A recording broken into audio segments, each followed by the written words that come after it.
Assalamualaikum warahmatullahi wabarakatuh. Alhamdulillah kita bersama-sama lagi. Pada kesempatan ini kita akan membahas topik kromatografi gas atau gas kromatografi atau GC. Kita tahu bahwa dalam analisis farmasi, kromatografi memegang peran yang sangat penting. Ada 3 jenis kromatografi yang paling banyak kita manfaatkan, yakni kromatografi cair kinerja tinggi HPLC, kromatografi lapis tipis atau KLT, dan kromatografi gas. Apa sebenarnya kromatografi gas dan kapan kita gunakan teknik analisis ini?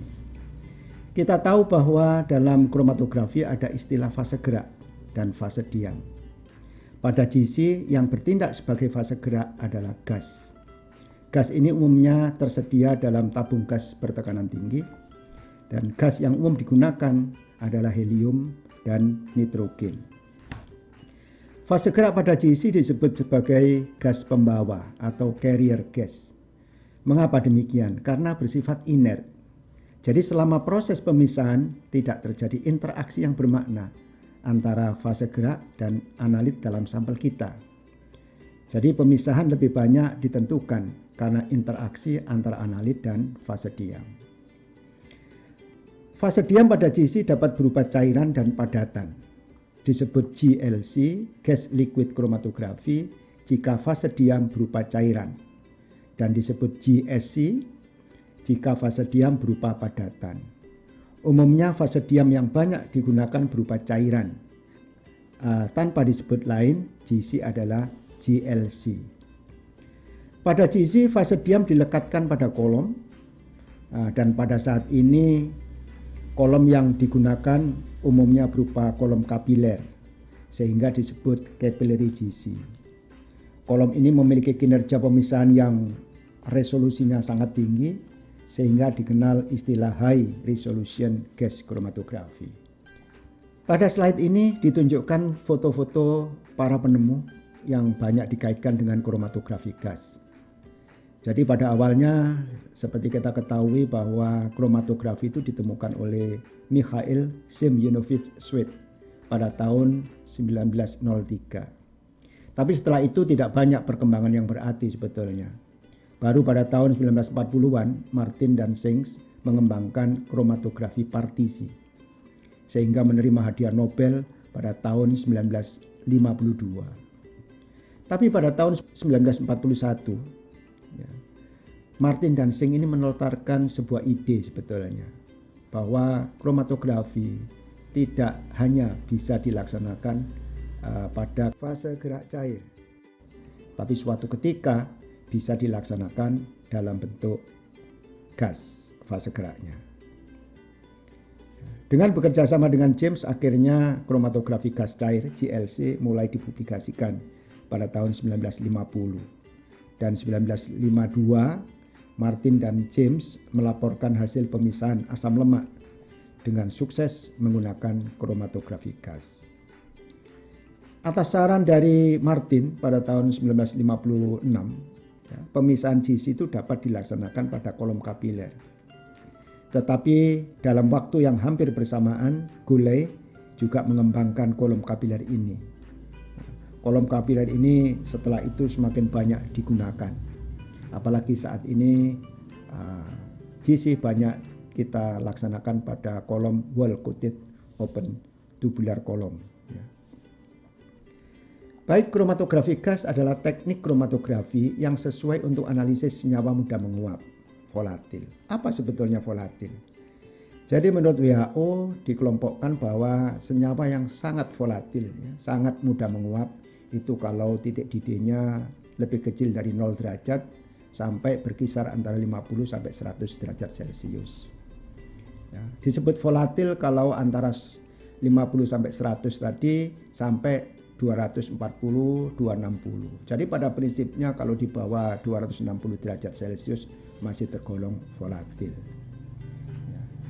Pemisahan pada GC itu dipengaruhi oleh volatilitas dan polaritas senyawa analit. Jadi kalau kita lihat molekul alkana, alkohol, dan alkanoat. Jadi kalau sama-sama jumlah atom C-nya 3, setelah ditambahi gugus alkohol di situ, terus kemudian gugus karboksilat, maka titik didihnya makin tinggi. Ya. Demikian juga kalau jumlah atom C-nya makin bertambah pada golongan yang sama, misalnya pada alkana, titik didihnya juga tinggi. Artinya apa? Sebetulnya berat molekul makin besar, maka titik didihnya juga makin besar. Dan juga terpengaruh oleh ikatan kimia. Kalau ikatan van der Waals ya itu sangat rendah titik didihnya. Kemudian kalau ada ikatan dipol-dipol maka makin tinggi. Lebih tinggi lagi kalau di dalamnya ada ikatan hidrogen. Ya, apalagi ikatan ionik maka titik didihnya semakin tinggi. Nah, jadi untuk senyawa volatil GC merupakan metode pilihan. Ya. Analisis kualitatif dan kuantitatif dilakukan secara sederhana dan cepat. Jadi misalnya saya memiliki alkohol. Apakah alkohol di dalam darah, apakah alkohol dalam minuman keras, atau alkohol dalam brem. Maka dengan GC analisis alkohol di dalam sampel-sampel tersebut sangat mudah. Bagaimana kalau analisis senyawa yang tidak mudah menguap? Nah, kalau senyawa tidak mudah menguap, maka kita harus melakukan namanya reaksi derivatisasi. Apa artinya derivatisasi? Adalah analit tersebut direaksikan dengan reaksi derivatisasi sehingga menghasilkan senyawa derivat yang mudah menguap. Ya. Maka setelah itu kita suntikkan pada kromatograf gas, artinya kita suntikkan pada instrumen GC, maka kita hasilkan kromatogram hasil pemisahan. Ya. Jadi analisisnya didasarkan pada kromatogram senyawa derivat hasil reaksi. Ya. Misalnya saja kalau kita analisis lemak atau minyak. Ya. Lemak atau minyak ini merupakan ester gliserol. Maka kita harus hidrolisis dulu, kita pecah di sini. Maka akan jadi asam-asam lemak di dalamnya. Jadi ada gliserol dan asam lemak. Asam lemaknya ini macam-macam rantainya. Ya. Oleh karena itu terjadi campuran asam lemak di dalamnya. Setelah itu kita reaksikan dengan metanol, ya. Kemudian jadilah senyawa namanya fatty acid methyl ester. Nah, senyawa inilah yang mudah menguap. Kalau ini kita ekstraksi, kemudian kita suntikkan pada instrumen GC, maka keluarlah yang disebut dengan kromatogram. Nah, jadi di sini reaksi derivatisasi bisa berupa sililasi, asilasi, alkilasi, atau esterifikasi. Nah, kromatograf gas itu dapat diklasifikasikan berdasarkan detektornya. Jadi ada detektor konvensional, ada detektor modern. Kalau detektor konvensional itu misalnya flame ionization detector (FID) atau ECD electron capture detector, TCD thermal conductivity detector, atau FPD flame photometric detector. Ya, yang paling banyak kita lakukan adalah yang pakai detektor FID, flame ionization detector. Kemudian detektor modern banyak kita kaitkan dengan MS, misalnya GC MS, GC tandem MS, berarti GC MSMS misalnya. Ini yang sekarang banyak kita gunakan juga untuk konfirmasi kalau analisis senyawa-senyawa yang tidak diketahui. GC-FID ini adalah GC dengan detektor FID, Flame Ionization Detector. Ya, saya katakan tadi GC-FID inilah yang paling banyak kita pakai. Ya. Mengapa demikian? Karena yang kita analisis biasanya itu adalah senyawa-senyawa organik yang mengandung karbon dan hidrogen. Jadi kalau FID itu bisa mendeteksi senyawa yang mengandung ikatan C dan H. Semua senyawa yang mengandung ikatan C dan H maka bisa memberikan respon kalau kita suntikkan pada GC. Keluarlah puncak-puncak ya, yang sangat tajam di dalamnya. Jadi kalau saya punya golongan alkana ya, sampai minyak bumi, golongan alkohol tadi, golongan ether, ester dan sebagainya, itu semua mengandung ikatan CH. Sehingga FID ini banyak digunakan di dalamnya. dan umum digunakan untuk analisis obat, pangan, kosmetik, ya, golongan pestisida dan lain-lain, semua itu umum digunakan pakai GC-FID.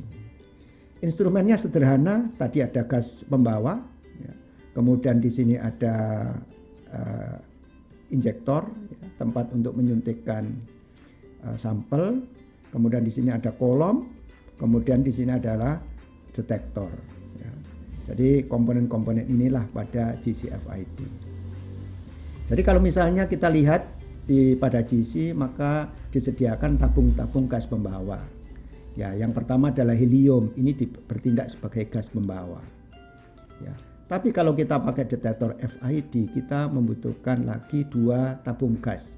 Isinya adalah hidrogen, yang satu adalah oksigen. Cuma yang di pasaran umumnya tersedia dalam bentuk udara tekan, ya, compressed air. Ya, ini nanti dipakai untuk menghidupkan FID-nya. Jadi kalau misalnya kita akan analisis dengan GC, maka gas pembawanya kita buka dulu. Ya, kita buka, kemudian hidrogen, kemudian compressed air-nya kita buka. Kemudian kalau kita lihat di dalamnya, maka gas helium tadi akan mengalir masuk ke dalam kolom. Ya, kemudian sampai pada detektor terus dibuang. Kemudian di dalamnya di sini ada kolom, ya, di sini oven, semuanya kita atur suhunya. Jadi ini sampel kita suntikkan, setelah injektor ini kita atur suhunya, kemudian terjadilah proses pemisahan di dalamnya. Ya. Jadi sekali lagi, begitu kita suntikkan, maka sampel kita akan berubah menjadi gas di dalam injektor. Maka didorong oleh gas pembawa tadi masuk ke dalam kolom, maka di dalam kolom inilah terjadi proses pemisahan. Pemisahan itu artinya apa? Dia sampai pada detektor dalam waktu yang berbeda, sehingga keluarlah puncak-puncak seperti ini yang terpisah dengan baik. Maka dengan kromatogram ini kita bisa menghitung, ya, apa zat yang ada di dalamnya secara kualitatif dan secara kuantitatif berapa kadarnya. Baik, apa keunggulan GC? Keunggulan GC dibandingkan HPLC, dibandingkan TLC, itu adalah aliran gas pembawa memiliki kecepatan atau tekanan yang terkontrol. Artinya apa? Kalau kita suntikkan sampel kita, maka keluar puncak-puncak dengan waktu retensi yang hampir sama. Ya, itu berbeda dengan HPLC. HPLC itu memang tergantung pada pompa. Kalau instrumennya pompanya tidak stabil, maka waktu retensinya maju mundur, ya, naik turun sebetulnya. Tapi dengan GC memakai gas dalam tabung ini, ya, itu tekanannya, ya, alirannya sangat stabil sehingga waktu retensinya relatif tetap. Yang kedua, banyak pilihan kolom yang digunakan, ya, jenisnya, nanti panjangnya, jenis fase diamnya, ya, diameternya, ya, dan temperatur dapat diatur tetap atau terprogram. Ya. Keunggulan GC itu sebetulnya ada di kolom ini. Kolom ini bisa panjang, ya, sampai 150 meter. Maka bisa dipakai untuk memisahkan berbagai macam senyawa. Bukan cuma 1, 2, bisa puluhan, bahkan lebih dari 100 pun itu bisa terpisah dengan baik. Itulah keunggulan kromatografi gas. Dengan HPLC tidak memungkinkan kita analisis minyak arsiri yang begitu banyak komponennya. Tapi dengan GC itu dapat dilakukan dengan sederhana dan hasilnya sangat bagus. Dan kolom umumnya tahan lama, berbeda dengan HPLC. Ya. Kalau dengan HPLC, kolom itu ya sebetulnya perawatannya relatif rumit, ya. Tapi kalau dengan GC, kolom-kolom GC ini relatif tahan lama. Kemudian puncak simetris, ramping, resolusi pemisahan yang tinggi. Ini keunggulan dari GC. Sehingga kalau kita lihat atau kita bandingkan pada HPLC, maka puncak pada GC ini sangat simetris dan tajam. Bahkan kadang-kadang sampai seperti garis. Itulah keunggulan kromatografi gas. Kemudian waktu analisisnya yang relatif singkat dan juga bisa dikombinasikan dengan detektor yang lain, misalnya dengan GC MS, ya, GC FTIR-MS, GC MSMS dan sebagainya. Nah, tapi memang setiap teknik analisis ini memiliki kelemahan. Kelemahannya apa? Banyak analit yang mudah terdekomposisi, tidak stabil pada temperatur tinggi, sehingga sulit dianalisis secara GC. Beda dengan HPLC dan TLC. HPLC itu pada temperatur yang tidak terlalu tinggi. Jadi untuk zat-zat yang mudah terdekomposisi, tidak stabil, maka itu sangat cocok. Ya. Kemudian reaksi derivatisasi itu bukan merupakan reaksi yang sederhana, relatif sulit dilakukan dan tidak stoikiometris. Jadi kalau tadi kita melakukan derivatisasi lemak menjadi fatty acid methyl ester, itu kita harus banyak latihan. Karena kalau tidak, maka esternya tidak terbentuk. Ya, itu reaksi itu harus stoikiometris namanya. Ya, maka inilah salah satu kelemahan GC untuk zat-zat yang tidak mudah menguap. Nah, masalahnya di dunia ini banyak zat yang tidak mudah menguap. Maka GC ini pemakaiannya jadi terbatas. Nah, tapi dengan perkembangan instrumen, maka sebetulnya sudah ada solusinya ya. Bisa saja sebetulnya pada saat optimasi temperatur inletnya kita atur sedemikian rupa sehingga zat kita tidak mengalami dekomposisi. Katakanlah zat kita mengalami dekomposisi pada 250 derajat Celcius, maka inletnya kita atur waktunya lebih rendah dari itu. Kemudian dilakukan derivatisasi dengan reaksi yang sesuai. Ya. Kemudian digunakan teknik injeksi cold on column injector. Ini. Nah, saya kira demikian tentang pendahuluan kromatografi gas. Insya Allah nanti kita lanjutkan pada komponen instrumen yang berikutnya. Wassalamualaikum warahmatullahi wabarakatuh.